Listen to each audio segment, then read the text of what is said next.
इसे कौन नहीं पहचानता? ये है रोटी। यही तो है वो कारण जिसके लिए मनुष्य दिन रात कड़ा परिश्रम करता है। ऐसे देखा जाए, यदि ये रोटी यूं ही मिल जाती तो मनुष्य कदाचित कुछ कार्य ही नहीं करता, कष्ट नहीं करता, जीवन में परिश्रम ही नहीं करता। वैसे एक बात तो है,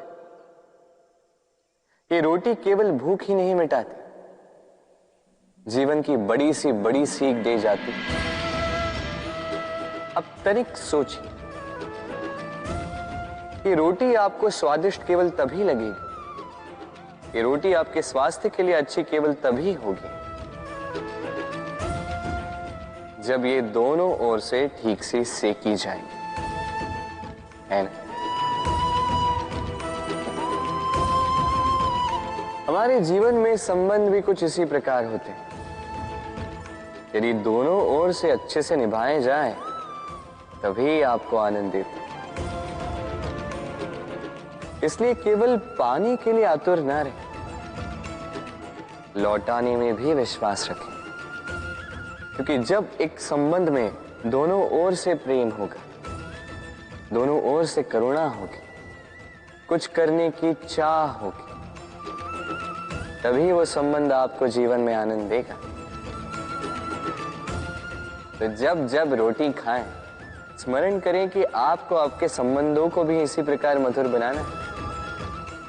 मन प्रसन्न होकर बोलेगा, राधे राधे। क्या भिन्नतर है इसका? अंतर है राधे। चंद्रावली मेरी मीत है और तुम मेरी प्रीत हो राधे।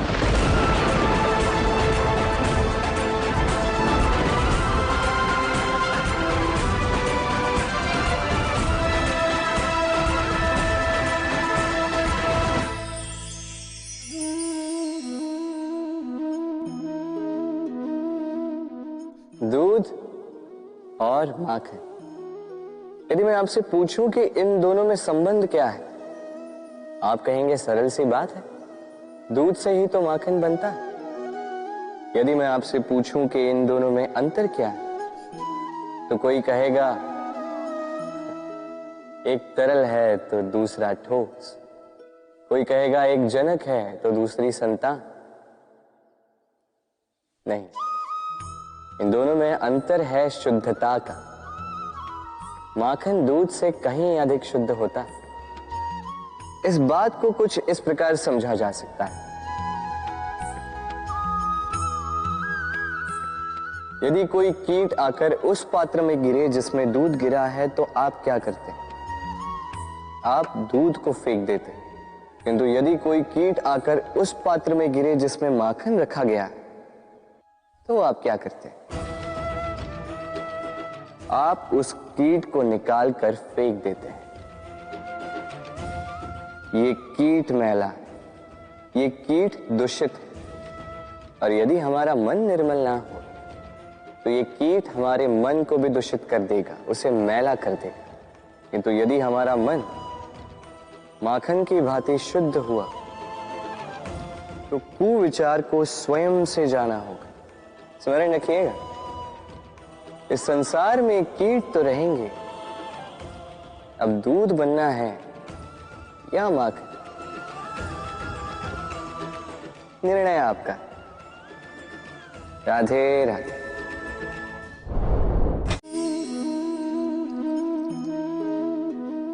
आपने जीवन में कभी न कभी किसी पौधे को जल तो दिया ही होगा।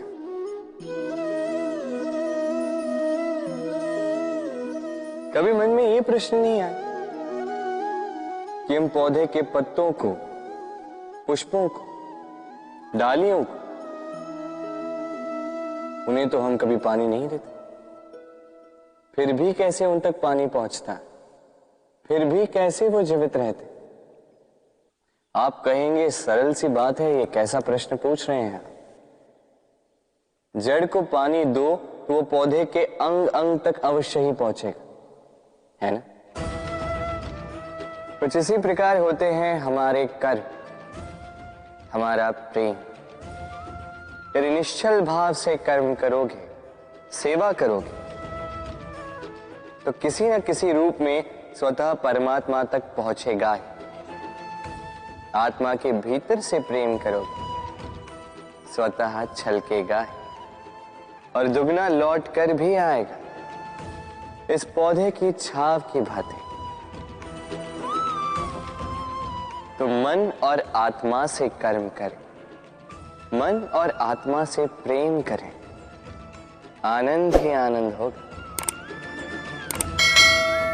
राधे राधे।